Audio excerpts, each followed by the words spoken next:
Hello, ladies and gentlemen. Welcome back. Thank you for staying back for this particular session. I'm so sure that this is an interesting session because this is a unique session, actually. We are going to talk here about the informal segment of the Indian economy, which is actually tapped by the BFSI companies, which is actually showing a lot of interest to BFSI companies, but still there are a lot of obstacles, a lot of issues, and somewhere the challenges are how to deal with it. There is no clear answer to it. So let me try to put some focus here in terms of how BFSI companies should actually offer credit, or specifically lenders should offer credit to the informal sector such as SMEs, and the small entrepreneurs. And I have two gentlemen here with me who will give a better perspective because they are representing this sector.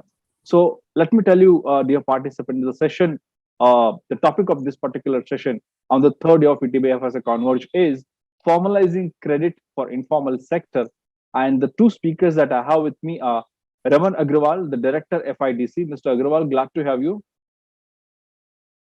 Thank you, and it's a pleasure. And my next speaker is Alok Mishra, CEO Director MFIN. Mr. Mishra, glad to have you. Thanks, Amul. Good to be here. Great. So, gentlemen, to begin with, let me ask one basic questions to both of you. And Ramanji, I will start with you. My question to you is, what is the major challenge for the lenders in offering credit to SMEs, MSMEs? Because at one side, I see a rally from the BFSI segment, whole BFSI segment, that we should look at SMEs and MSMEs far more aggressively. The Prime Minister, Finance Minister also talk that we should empower the SMEs and MSMEs and the small businessmen. But on the ground, there is not much is happening. There is a rally, in a very stipulated manner. So, Ramanji, please tell us, what are the challenges there? I think that's a very, very important question, Amol, you've raised, especially in the current context now that we've just hopefully on the cusp of ending that pandemic era. And we've had a lot of challenges for this informal sector. See, if I speak for the NBFCs, you're absolutely right that MSME lending is the flavor of the day as the focus, right? Because there we see a huge untapped market for us, yeah? While the potential is massive. If you ask me challenges, I would straight away say sourcing business for NBFCs, I don't think has never been a challenge or a big issue. It's more been on the commensurate policy and regulations. I think that has been the key challenge. Sometimes we feel that while government has been, and rightly so, focusing heavily on this segment, some of the policies, the regulations tend to I would say play a counter role sometimes, and maybe they are not keeping pace with the kind of the requirements of this sector. Because one very key element for lending to this segment is quote unquote flexibility. You cannot be rigid.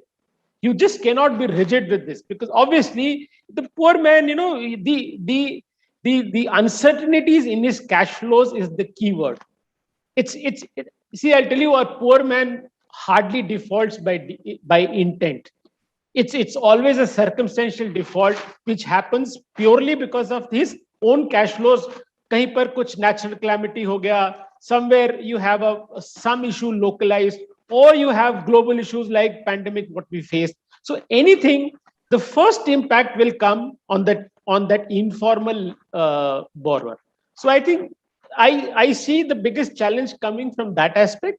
Second, of course, is also been for NBFCs, the challenge for liquidity. This has been something which has been going on for some time now. While I would appreciate and take this opportunity to put on record our deep appreciation of the concern which both RBI and the government have shown.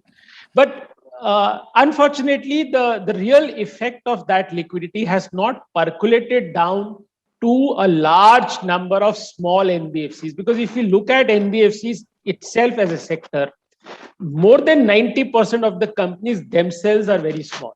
I mean, you can, pardon me saying it, we can call them the MSMEs of the lending community. So they are themselves MSMEs of the lending community, and small lending to small works out a very brilliant kind of a combination. So the challenges, if you ask me outright, are two. One is the regulatory or the policy level challenges. And second, of course, has been the liability side, that is the fundraising challenge, liquidity. And both the points are very valid, Ramanji, regulatory as well as the fundraising. In fact, we had seen a major challenge with the NBFCs facing liquidity. In fact, there was a dried up, complete for at least 2 quarters. There was no liquidity at all available for NBFCs. Alokji, I will come to you and I would like to take your perspective. What kind of challenges do you see when it comes to lending to the smaller sectors from the banking and finance companies? Thanks, Amol. Pretty much, first of all, I will build only on what Ramanji has said, because he has captured the basic points of liquidity and regulatory issues. But let me also say the sector which I represent, the microfinance sector, whether it is from NBFC side or bank side or SFBs, we incorporate all those entities in our ambit. Within the MSMEs also, we are at the M part, the beginning M part, the micro part. It's because when you talk about MSME, it's a big conglomerate. You can have an industry with 5,000 crore turnover, and you can have one which is 20 lakh turnover, micro enterprises. And as you know, in India, currently there are around 65 million MSMEs as per Government of India's record. And out of that, around, I think, if I'm not wrong, 62 or 63 million belong to the micro segment. And most of them are proprietorship companies, and we take care of their needs. So there the challenges, not only to what Ramanji has said, there are other challenges also. The foremost of the challenges that sourcing business, it cannot be, what should I say, what is the current flavor of the season, the cloud-based retailing of credit, the digital lending and all that. That doesn't work. You have to be flexible. You have to be on the ground. You have to deploy manpower to it. You have to understand the life cycle needs of because it is not a clear segregation at that level between the livelihood activity or the enterprise activity and the life of the client. It is not an incorporated entity where you deal with concepts of limited liability and all those things. And these are integral to somebody running a flour mill, somebody running a trade shop. So you have to understand the client. You have to invest in it. And the sourcing part of it has a challenge not in terms of demand. There is enough demand, but you have to deploy, and the policy has to be flexible to accept that when you do that type of sourcing, there are costs associated with it. Right. You cannot simply raise the bogey of cost and get away with it. So understanding client, trying to be combining elements of both physical and digital, what we call phygital approach in our business. You have to source it. Though front-end services like disbursing the loan, collection, that can be digital, but you have to go there. There has to be boot on the ground, what we call it. And the demand side of it, I told you about the numbers of the micro enterprises. Currently, the microfinance sector reaches 6 crore or 60 million low-income women borrowers across India. So that is 6 crores.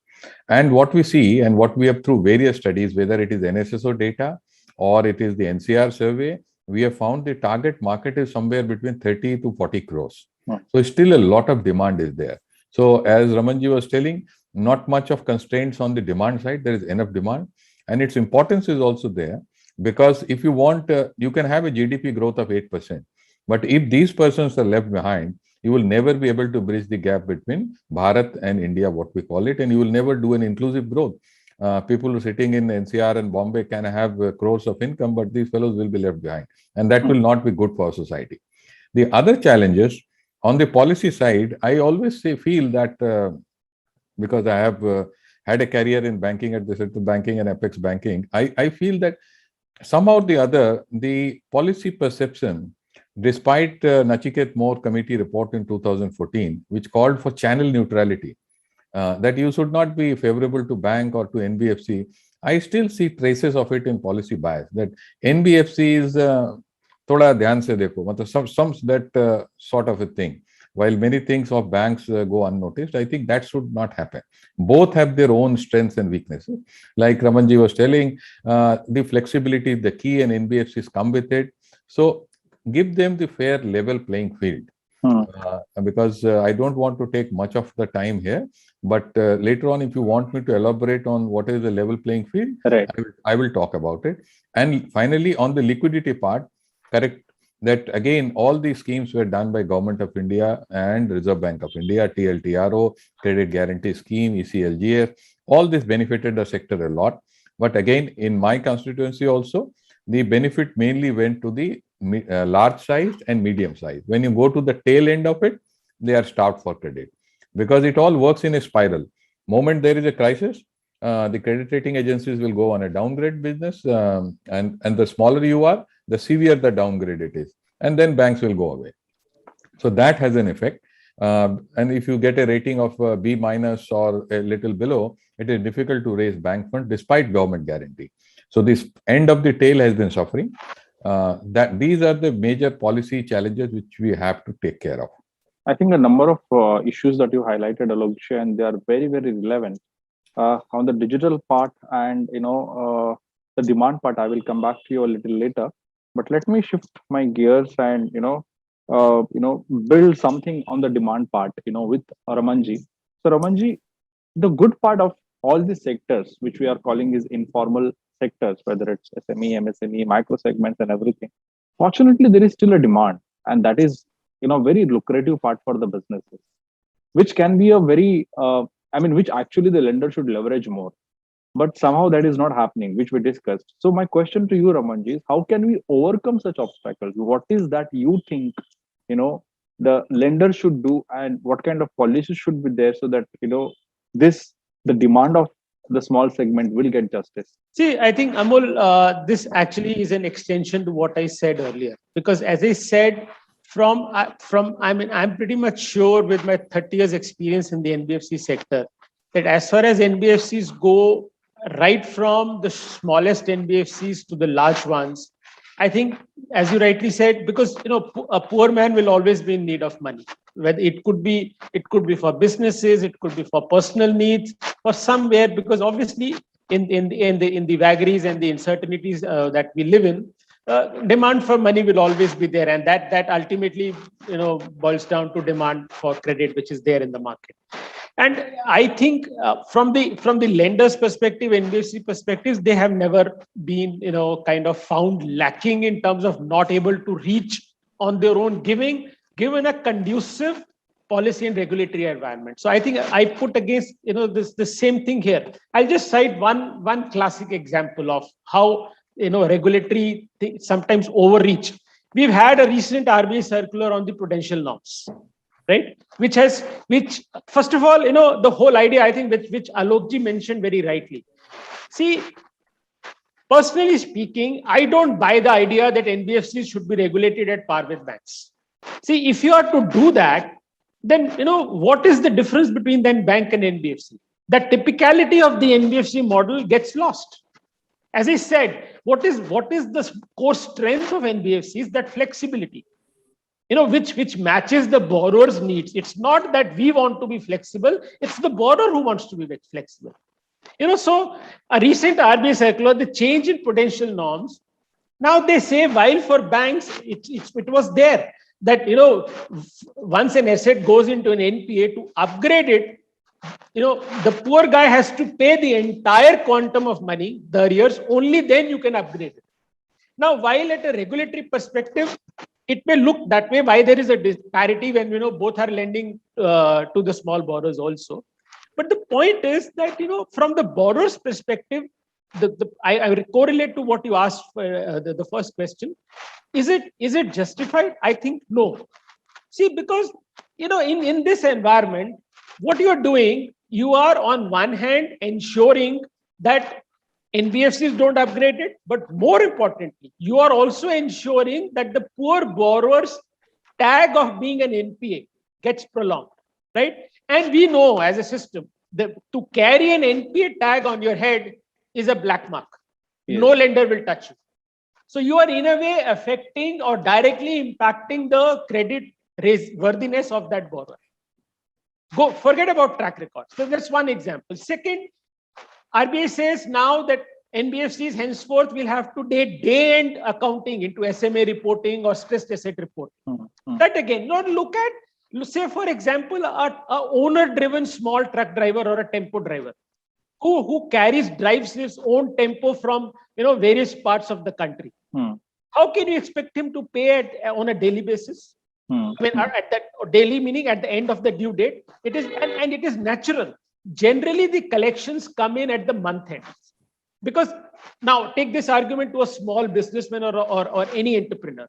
The small-time businessman will always receive his dues and payments from government agencies, from large corporates, or from any other. Generally, they tend to be delayed, and receive on a month-end basis.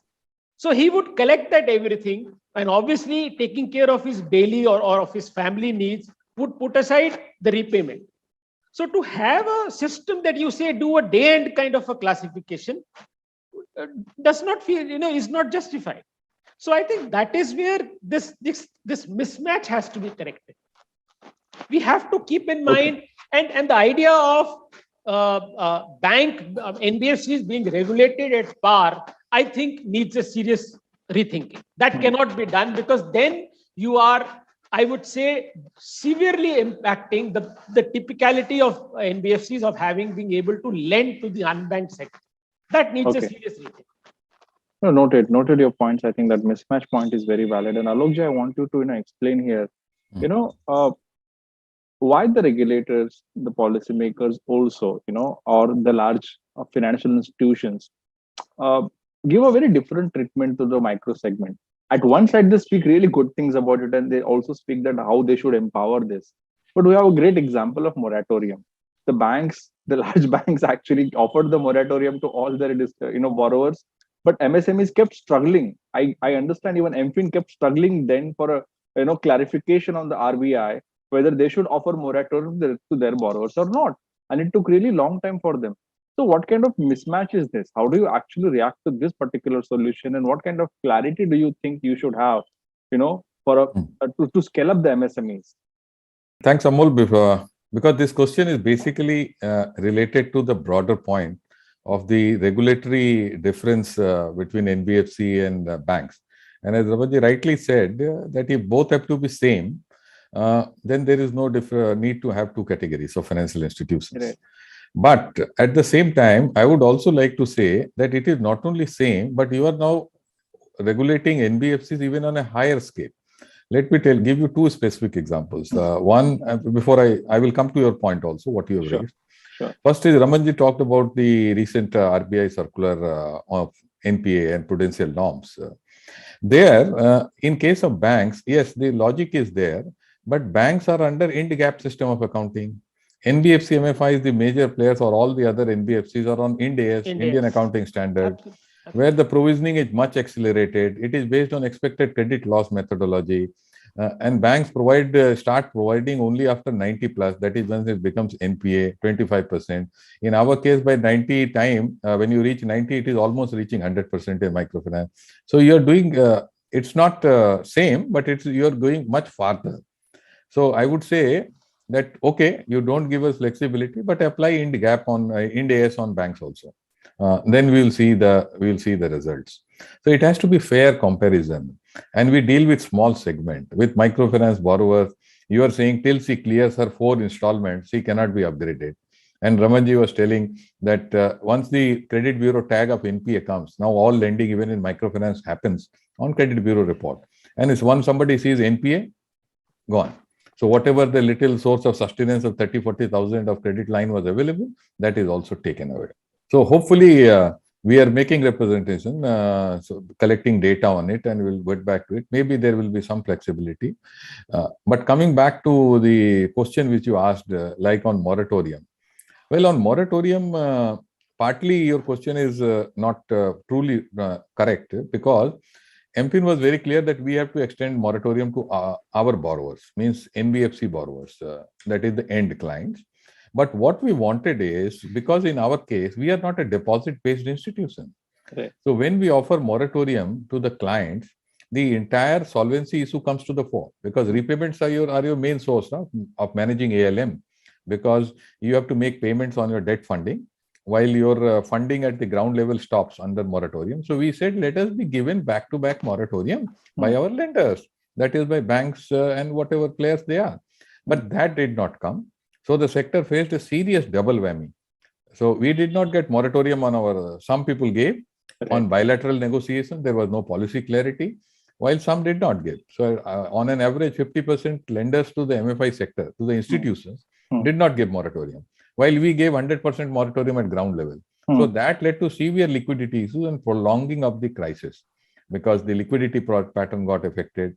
And again here, the large ones in NBFCs, those who have cash buffers, those who have equity buffers, they are able to absorb the shock better, no? Because they have some cash surplus, they can manage this. But the smaller ones get squeezed, and there was almost near situation of default in some cases, or postponement. They will pay only the interest, not the principal. So that was the main issue. But by the time we could make several representations, but nothing came out it. By the time it was November and the economy already started picking up, opening started, luckily. If it would have prolonged for a long time, you would have seen some smaller institutions rolling up. Okay. Okay. See, Amol, if you can permit me, I'll add something. Sure. A very small point, and directly relating to what you asked about, where is the gap? Yes. Why this gap comes in.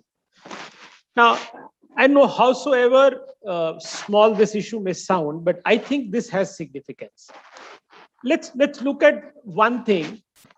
I have always been voicing this point that why can't we have a platform for a regular periodic dialogue?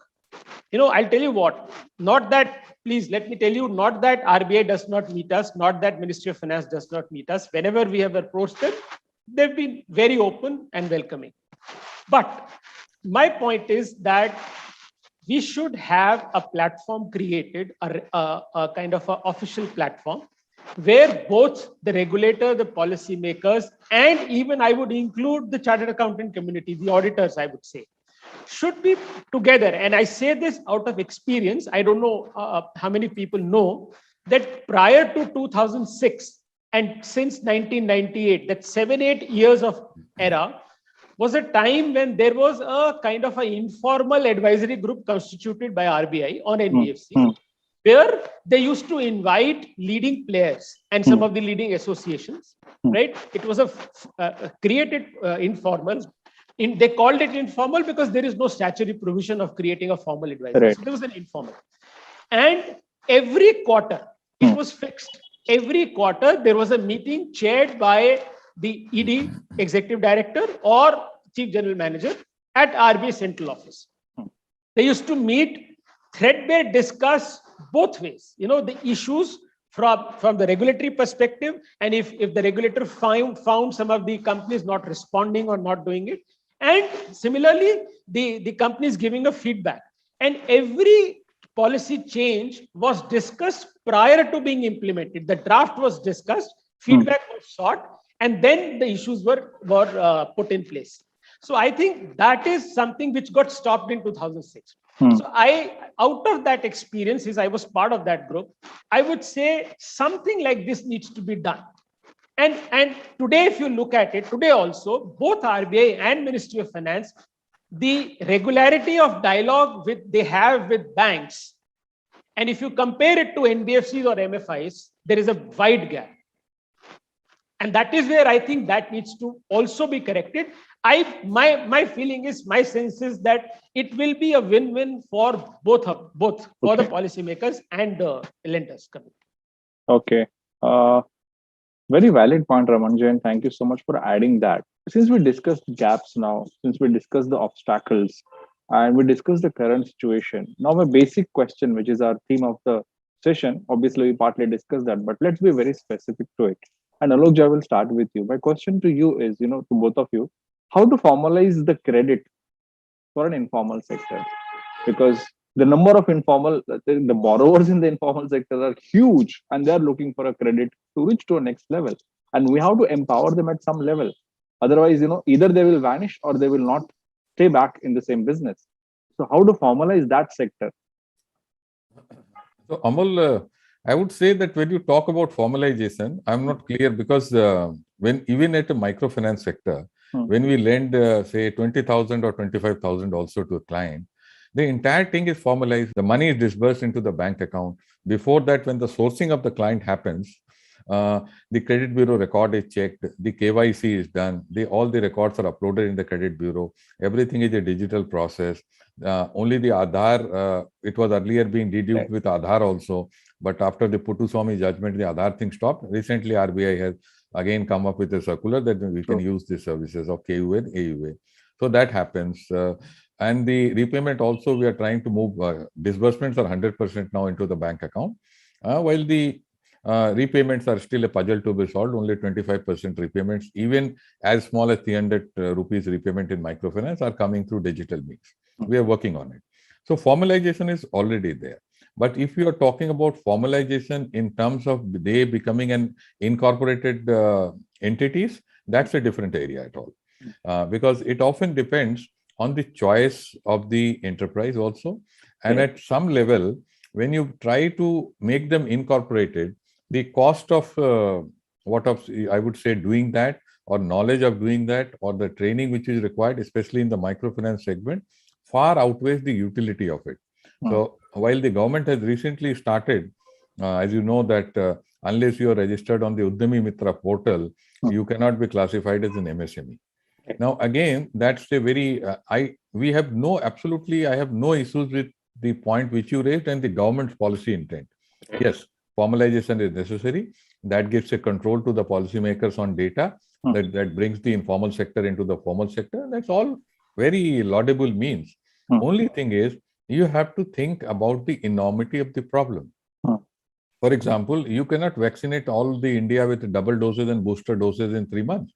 Similarly, you cannot cover 10 million clients, those who do not have a smartphone, those who have a basic digital phone, to ask them to register on Udyami Mitra portal by 31st December, or risk being not classified as under MSME and thereby being denied credit by banks or NBFCs, because then we will not be able to classify under them MSME and avail the PSL benefit.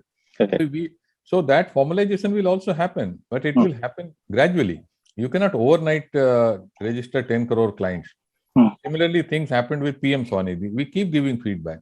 Like we told Ministry, in PM Swanidhi scheme also, the urban street vendors where 10,000 rupees you have to give, those vendors also needed to be registered with the local township registration and all that. And many did not have that. So then the message which came to us was that you should help them. Now, it is very difficult for an NBFC staff which is already overworked to help the client, train them, and make all the clients register on the portal and all do that and do the follow-ups, answer that queries. It will happen. That formalization you are talking about, where the government has a know-how, exact data on how many entities are there, that will also happen. We are all for it, but it will take some time. But on the other aspects, operational aspects, they are already formalized. It all happens through banking channels. The repayment happens through that. So that's my take. I think formalization, from whatever we could do, we have done. And even the recent move of government to bring them all on one portal, that will also be done. But it will take time. Okay. Ramanji, do you want to add here on the formalization part? I think much Alokji has covered, but just a couple of things. While, on the formalization part, I mean, yes, this is correct that, I mean, a lot of times, this specially cited Udyami portal, that's also true. But, generally what happens is that we find that when we talk of formalization, there is also sometimes an issue of the financial literacy on the part of these people, right? And I think Alokji's point was absolutely valid. The moment you channelize these people and bring them into the formal credit system, automatically you are formalizing them, because then they will have a track record, they will have a record with the bureaus, and the moment they interact with NBFCs and or banks, whatever, somewhere down the line, if they don't have bank accounts also get opened. So they are very much becoming part of the system. And as he rightly said, let that process be gradual. Let's not jump ki aaj system mein bhi aa jaye, aaj they become, take PAN, aaj they register on Udyam portal, everything happens together. No, it will take time. So I think first, the fact that MFIs or NBFCs are bringing these people into the formal credit system to have a proper tap and a record itself is a first job done. So to move ahead, yes, then we also need to focus on the financial literacy of these people. Because many times we find, and especially this in the small businesses, they are not able to present their credentials rightly. They may be doing everything right in terms of their business, obviously, because they know the nitty-gritties. They are the best people. They are the absolute grounded people who know how to do business at that level.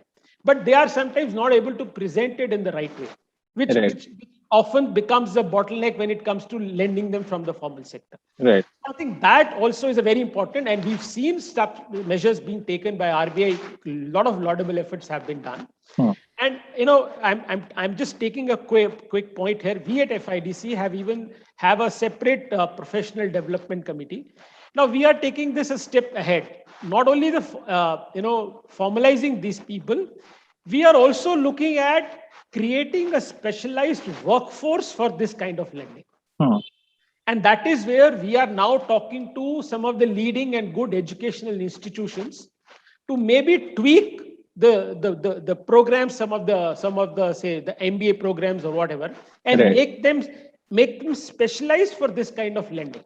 Why can't we have an MBA graduate who specializes in, say, micro lending, or somebody who specializes at why we only have MBA finance general? Right. Why can't we have a specialized person in insurance, specialized person in small time lending, with that kind of education background? And obviously that has to be a joint effort between the industry and the education system and the policymakers. We are trying to work on that. I think that will be another very important aspect to be brought. Okay. Noted your points, gentlemen. Let me come with another thought here.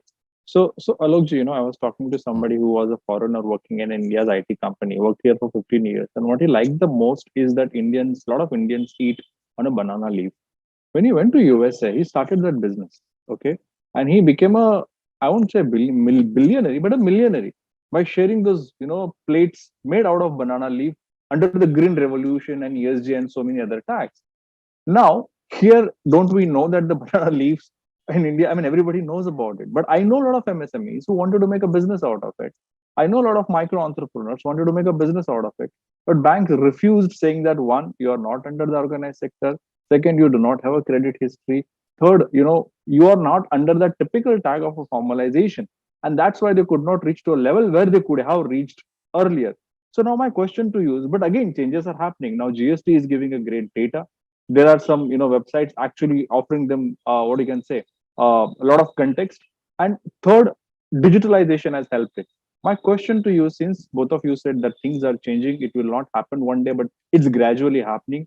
Once such micro entrepreneurs will get boost, will get credit, what kind of changes do you see in this kind of sector once they are allowed to the whole credit system? Amol, let me also start by saying that this is already happening. While they may not be getting a loan of 50 lakhs or 25 lakhs, but gradually as they move up in the microfinance value chain also, all the banana leaves and dona makers, all are welcome. And there are so many examples I will show you. If you go to Puri or any other temple in Tirupati, near all the stalls selling those items in Dona and Pattala, they are all microfinance clients. But it is at a small scale. And as you rightly said, the system helps them build their credit history because their data is reported to the credit bureau. So in first cycle, you might get 40,000 loan. In 5 years down the line, when you are in fifth cycle, you might go up to 1 lakh or something like that. When by that time, your credit record is there in the credit bureau, you have taken 5-6 cycles, and the whole idea is then you should move up. And if your credit need is 5 lakh or 10 lakh, which is not allowed under regulatory norms for microfinance, you can move up to a bank, and banks should have confidence. And when you say that, typically what we have found is, and I think everybody knows in India, that 1 to 2 lakh, 1 to 1.5 lakh microfinance covers. Okay. Now, banking lending between 2 lakh to 5 lakh, 6 lakh, 10 lakh, what is that lost middle portion? You cannot quantify it exactly, but there is a gap, huge gap, where the entrepreneur needs, say, 4 lakhs, where the NBFC, MFI cannot go there, where banks will not go that much down. So that has to be filled. We have been talking to RBI. We say that when you define microfinance limit, now that harmonized regulation is coming and it will equalize the level playing field between banks and NBFCs, I have suggested, at MFIN, we have suggested, when you define that this is below this household income limit is only the microfinance client, why don't you raise it? Because that's the max limit. Because what it leads to is only denial of credit. It's not necessary that I will always lend to 4 lakh household income client, but at least it gives me scope. It doesn't leave that crack in between. It is very important, because if that does not happen, When earlier in my academic role, I always used to say that if 90% of people are left behind, their credit needs are not fulfilled, they are not part of mainstream economy, howsoever good GDP growth you may have, howsoever big cities and smart cities you may have, the foundation will not be strong. If you want to, the John Keynes, I think I said that when there is a high tide, all boats will go up, but that is not happening. That trickle down is not happening. So we have to be focused on them, and that is very important segment. And I think NBFCs have a critical role to play in that. Where NBFC MFI don't go, NBFCs go there. That 2 to 8 lakh, but still there is a huge unmet demand. It needs to be fulfilled. I think banks, we have tried through. You have seen 2-3 years back the government initiative of PSB loans in 59minutes.com that was targeted at this segment, and it has not, I would say, reached the scale which it should have. So NBFCs have a role to play in that whether it is 10,000 loan or up to 10 lakh loan, and that is a very critical segment of India. The Honorable Prime Minister policy, everybody keeps talking about inclusive India. If inclusive India has to be built, it has to be built on the foundation of these customers. Noted your points. And Ramanji, your views as well, since you're talking about the future. Yes, I think, Amol, I would directly relate your query to the risk appetite. Right? So what we can quickly tell me, what is the risk appetite of the lending? And I think I need not say history speaks for itself. The risk appetite of NBFCs, I don't think needs to be proven or spoken about. Everybody knows it. Had we not been carrying high risk appetite, today we would not have seen the kind of lending which has happened by NBFCs. I straight cite examples. Let's go 40 or 50 years back. You know, we were at the same stage. Even a basic thing like used three-wheeler funding or a used tempo funding was akin to what you just mentioned, somebody trying to make an entrepreneurship out of a banana leaf. It was as novice, as new at that point. Who took the credit call? It was the NBFCs.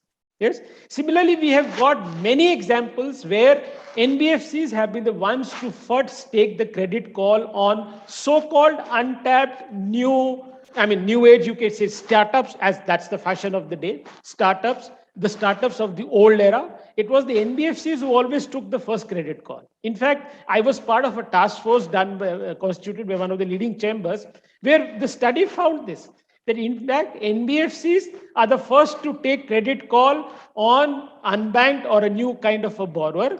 And ultimately, the borrower will use our track record and mature to become a bankable borrower. So in fact, NBFCs at times act as conduits to converting an unbanked borrower to a banked borrower. So it's, risk appetite on the part of NBFCs has been proven time and again. And even now there are NBFCs, as Alokji has also mentioned.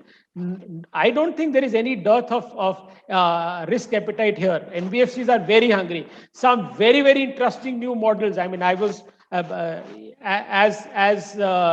recent as just about a week or 10 days back, I was sitting with one of the new age NBFCs. Fantastic ideas. I mean, the kind of using the technology and digital means, the new age lending which is happening, quote unquote, with all the checks in place, is exactly ready to take risk. So I don't see any dearth of risk appetite when it comes to NBFCs or the NBFC MFIs, because MFIs, I don't see them separately. I think MFIs we are all part of the same NBFC fraternity overall. It's just that there are certain categories, and rightly so, done by the regulator to ensure some kind of a differentiation. But broadly, we are the ones, because these guys, MFINs, of course, look at them. They go right deep into the rural areas, right, and take a credit call. So risk appetite is there, no dearth of that. I can assure you on that. And Amol, just to add a brief point here, sure, that not only we go deeper, we go unsecured. We don't have the backup collateral. Huh? Absolutely. And also, let me add one point that I have always emphasized with the Reserve Bank, that see, the only concern which you can have, because there are number of NBFCs is too large, and regulatory, so governance issues and all those things. We are open to any scrutiny. on governance, on the integrity aspects. SRO is there. You can delegate functions to us. We will do that for you as a second tier of it. So no questions. There is nothing. If you want more higher standards of governance, more deeper insights into the governance and the processes, open to it. Yes. But be flexible. Flexible. And Amol, remember what we began by saying. I'll cite your example. Imagine you treat a new age entrepreneur who's trying to make a business out of banana leaves and put him at par with the norms you prescribe for a borrower who's borrowing for a Mercedes car. Does that justify? Yes, yes, no. yes. So that flexibility in the regulation and the policy making has to be there. Very important. Meaningful thoughts, Ramanji, Alokji. I think very, very valid points, relevant points. Risk appetite is also a very, very interesting point. And I must say, I would have taken a few more questions, but the time is limited. I think it's been almost more than 40 minutes since we have been talking, and it's a meaningful conversation. I must say, I'm sure the participants, would love, must have taken some dopes from both of you. So thank you, Ramanji and Alokji, for sharing remarkable perspective at TTBFSR Converge. And let's stay connected and keep this conversation ahead. And let's think about the inclusive India, in a far more meaningful manner. Thank you so much, Alokji, and thank you so much, Ramanji. Thank you so much. Thank you.